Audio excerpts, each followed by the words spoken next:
Im Serengeti-Nationalpark in Tansania lebten zwei Geparden namens Rahim und Sanna 3 Jahre lang zusammen. Beide sind dafür bekannt, dass sie promiskuitiv sind und die Geburt lieber allein verbringen, aber sie sind sehr anhänglich. Die Mitarbeiter des Nationalparks, darunter auch Amara, fanden es seltsam, dass Rahim und Sanna die ganze Zeit nicht getrennt waren. Das Leopardenpaar besucht das Managementzentrum oft täglich, macht alle mit ihren Gesichtern vertraut und schenkt ihnen viel Zuneigung. Obwohl Rahim und Sanna schon lange zusammen sind, haben sie noch immer keine Kinder, was viele Leute neugierig auf den Grund dieser Verzögerung macht. An den aufrichtigen Gefühlen zwischen den beiden Leoparden zweifelt jedoch niemand, denn sie weichen einander kaum von der Seite. Eines Morgens bemerkte Amara, dass Sannas Bauch größer als sonst schien, wie das Zeichen eines Wunders. Sie zeichnete Sannas Gesundheitszustand täglich sorgfältig auf und überwachte ihn, für den Fall, dass sie während der Schwangerschaft Unterstützung benötigte. Rahim ist liebevoll, leckt oft ihr Fell und bleibt an ihrer Seite, ohne Sanna zu lange allein zu lassen. Mit der Zeit wurde Sannas Bauch größer und sie bewegte sich langsam und ruhte sich lieber im Schatten der Bäume aus. Rahim jagt ständig und bringt seiner Gefährtin Beute, wodurch er seine Rolle als Ernährer der Familie unterstreicht. Alle waren von dem Bild des aneinander kuschelnden Gepardenpaares bewegt, was bei wilden Geparden selten vorkommt. Dann sah das Verwaltungszentrum eines Tages Rahim und Sanna 2 Tage hintereinander nicht, was die Mitarbeiter beunruhigte. Amara und einige Kollegen organisierten sofort einen Suchtrupp und durchkämmten das gesamte Serengeti-Gebiet. Schließlich fanden sie Rahim neben einem Busch stehen, wo er ständig leckte und leise knurrte und sehr unruhig schien. Sanna lag auf dem trockenen Boden und stöhnte schwach. Ihr Magen zog sich zusammen, als hätte sie schwere Wehen. Rahim sah Amara näher kommen, zeigte jedoch keine Aggression, sondern signalisierte lediglich, dass er wollte, dass sie Sanna half. Amara verstand, näherte sich ihm vorsichtig, beruhigte Rahim und beobachtete gleichzeitig den Zustand des Weibchens, das kurz vor der Geburt stand. Ihr wurde klar, dass Sanna zu schwach war, um ihr Kind ohne die nötige Unterstützung alleine zur Welt zu bringen. Sofort holte Amara eine Dosis lebenserhaltender Medizin heraus und injizierte sie Sanna vorsichtig in ihr Hinterbein. Sie streichelte auch ihren Bauch, um die Wehen anzuregen, in der Hoffnung, dass Sanna das Baby schnell herauspressen würde. Rahim beobachtete aus der Ferne, seine Augen waren voller Sorge, aber auch Liebe. Unter der Wirkung der Droge drückte Sanna allmählich stärker und stieß zwischendurch ein paar Schmerzensschreie aus. Ungefähr 20 Minuten später wurde das erste Junge geboren. Sein winziger Körper zitterte, aber er bewegte sich noch selbstständig. Amara räumte schnell auf und legte das Junge beiseite, damit Sanna weiterarbeiten konnte. Rahim schlich näher heran, beschnupperte sein Kind, leckte es ein paar Mal und drehte sich dann weg, um noch etwas zu warten. Sanna knurrte weiterhin heiser und presste mit aller Kraft, bis sie mit schwerem Atem das zweite Junge zur Welt brachte. Der Körper des zweiten Jungen war noch nass, Amara stützte ihn sorgfältig, trocknete ihn und hielt ihn sofort warm. Sannas Kräfte schwanden allmählich, sie konnte nur noch liegen bleiben, unregelmäßig atmend und die Augen halb geschlossen. Amara war besorgt wegen ihrer 3. Geburt, tröstete sie und massierte Sannas Bauch intensiver. Endlich, nach mehr als 10 Minuten, wurde das 3. Junge geboren, klein und zwitschernd. Sannas ganzer Körper schien schlaff zu werden, sie öffnete die Augen und sah die 3 Jungen an, als wollte sie sich vergewissern, dass sie alle in Sicherheit waren. Amara hob sie einzeln auf und legte sie neben ihre Mutter, aber Sanna war zu müde, um sie zu lecken, und rührte sie nur leicht. Um Sanna zu helfen, sich schnell zu erholen, spritzte Amara ihr eine weitere Dosis eines kraftsteigernden Medikaments. Ein anderer Mitarbeiter der Gruppe bereitete sofort sauberes Wasser und trockenes Stroh vor, damit die Leopardenmutter darauf liegen konnte. Rahim kam näher, beschnupperte jedes Junge, leckte ihr nasses Fell und sah glücklich aus. Dann drehte er sich um und leckte Sannas Gesicht, als wolle er seinem Partner mehr Motivation geben.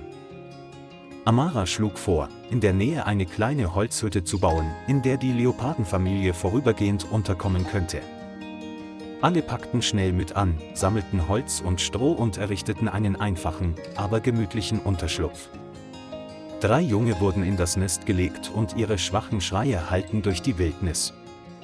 Sanna kämpfte sich in die Hütte und streckte den Hals, um ihr Kind zu lecken, was ihr signalisierte, dass sie sich sicherer fühlte.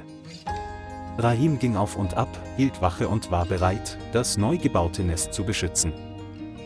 Die Mitarbeiter des Schutzgebiets brachten nahrhaftes Futter, damit die Leopardenmutter wieder zu Kräften kam.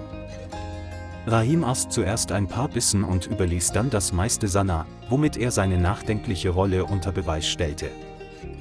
Dank der Medikamente und Mahlzeiten erholte sich Sanna allmählich und konnte ihren Kopf heben, um die 3 Jungen zu beobachten. Amara führte einen allgemeinen Gesundheitscheck durch und stellte fest, dass bei allen 3 Jungen keine Komplikationen auftraten. Sie atmete erleichtert auf und war froh, dass die Geburt so reibungslos verlaufen war. Das Personal behielt das Gebiet weiterhin im Auge und verhinderte, dass sich andere Raubtiere dem Gebiet näherten. Nachts lecken und wärmen Sanna und Rahim in der Holzhütte abwechselnd die 3 Leopardenjungen. Amara und ihre Teamkollegen zogen sich ins Zentrum zurück und planten, am nächsten Morgen zurückzukehren, um die Inspektion fortzusetzen. Als die Dämmerung anbrach, kehrten sie zur Hütte zurück und fanden die Leopardenfamilie wohlbehalten vor. Sanna sah es besser. Rahim lag außerhalb der Hütte, lauschte auf jede Bewegung und achtete aufmerksam auf seine Umgebung. Sanna säugt ihre Jungen. Die 3 Jungen konkurrieren um Milch und schmiegen sich gelegentlich an das Fell ihrer Mutter. Amara brachte mehr Essen und stellte es neben die Tür.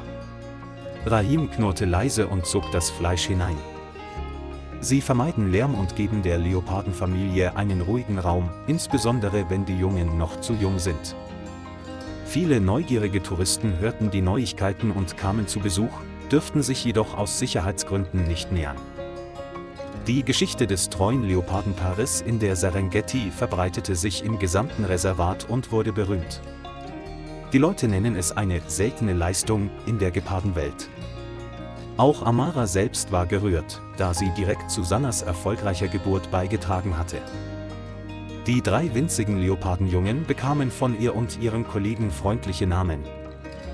Alle hoffen, dass sie gesund aufwachsen und das Erbe ihrer Eltern in diesem wilden Land fortführen. Amara kommt immer noch jeden Tag zu Kontrolluntersuchungen und bringt Medikamente mit, falls es bei Sanna erneut zu Komplikationen kommt. Rahim begann, weiter entfernt zu jagen und brachte frisches Fleisch mit, um Sanna und ihre Kinder zu ernähren. An kühlen Morgen führte das Leopardenpaar seine Jungen nach und nach aus der Hütte, damit sie das Laufen üben und sich an das Licht gewöhnen konnten. Die 3 Leopardenjungen stolperten über das Grasland, fielen gelegentlich hin, standen aber schnell wieder auf. Sanna behielt sie genau im Auge, während Rahim draußen stand und nach Gefahren Ausschau hielt. Unter Liebe und Schutz wuchsen die 3 Jungen gut heran und ihr Fell begann, deutliche Flecken zu zeigen. Diese Momente wurden alle von Amara und ihren Kollegen für Forschungs- und Bildungszwecke aufgezeichnet. Glückliche Besucher, die dies miterlebten, empfanden sowohl Bewunderung als auch Freude für eine glückliche Leopardenfamilie. Seit Sannas Geburt scheint Rahim reifer geworden zu sein und verlässt seine Familie seltener für längere Zeit. Diese seltsame Bindung widerlegt das Klischee, dass Geparden nur vorübergehende, instabile Paare bilden. Viele Menschen glauben, dass die Gefühle zwischen Rahim und Sanna möglicherweise im Laufe der Jahre des Zusammenlebens entstanden sind. Die Geschichte gibt Hoffnung, dass Geparden manchmal genauso loyal sein können. Von Tag zu Tag wurden die 3 Leopardenjungen mutiger und selbstbewusster und rannten und sprangen über die weiten Graslandschaften. Sanna steht einfach in einiger Entfernung und lässt ihre Kinder ihre eigenen Entdeckungstouren machen, ist aber bereit einzugreifen, wenn sie auf Hindernisse stoßen. Rahim war immer draußen unterwegs und sorgte für die Sicherheit des kleinen Territoriums der Familie. Die Mitarbeiter des Nationalparks waren stolz, Zeuge dieser seltenen Sichtung mitten in der Serengeti zu werden. Amara scherzt oft, ich hätte nie gedacht, dass ich einmal die Hebamme eines Geparden werde. Sie selbst hätte nicht erwartet, dass die Geburtshilfe einen so tiefen Eindruck bei ihr hinterlassen würde. Später gestaltete das Managementzentrum eine kleine Ausstellungsecke, die die Geschichte von Rahim und Sanna erzählt. Touristen lesen, schauen sich Bilder an und fragen oft, wie es der Familie geht und wo sie lebt. Das Personal erklärte, dass es sie noch gebe, die Leute aber ihren Freiraum respektieren müssten. Die 3 Jungen waren nun stärker und lernten, Beute zu verfolgen und kleine Insekten zu fangen. Sanna leckt gelegentlich das Fell ihrer Kinder, um ihnen etwas beizubringen, während Rahim sich manchmal hinlegt und herumrollt und mit ihnen spielt. Der Anblick der gesamten Leopardenfamilie zusammen war der schönste Moment, den Amara in ihrer Karriere je erlebt hatte. Viele Leute geben ihnen den Spitznamen „die glücklichste Familie in der Serengeti", und sie haben recht. Gelegentlich besuchten Rahim und Sanna wie zuvor das Verwaltungszentrum, dieses Mal jedoch mit ihren Kindern. Als alle 5 Leoparden zusammen sahen, brachen alle in Freude aus, während sie bewusst still blieben und beobachteten. Die Geschichte endet damit, dass die Leopardenfamilie allmählich gesund und in der Lage, allein zu überleben, in die Wildnis zurückkehrt. Aber die Erinnerung an Rahim, Sanna und die 3 Jungen bleibt in den Herzen von Amara und allen im Serengeti-Nationalpark.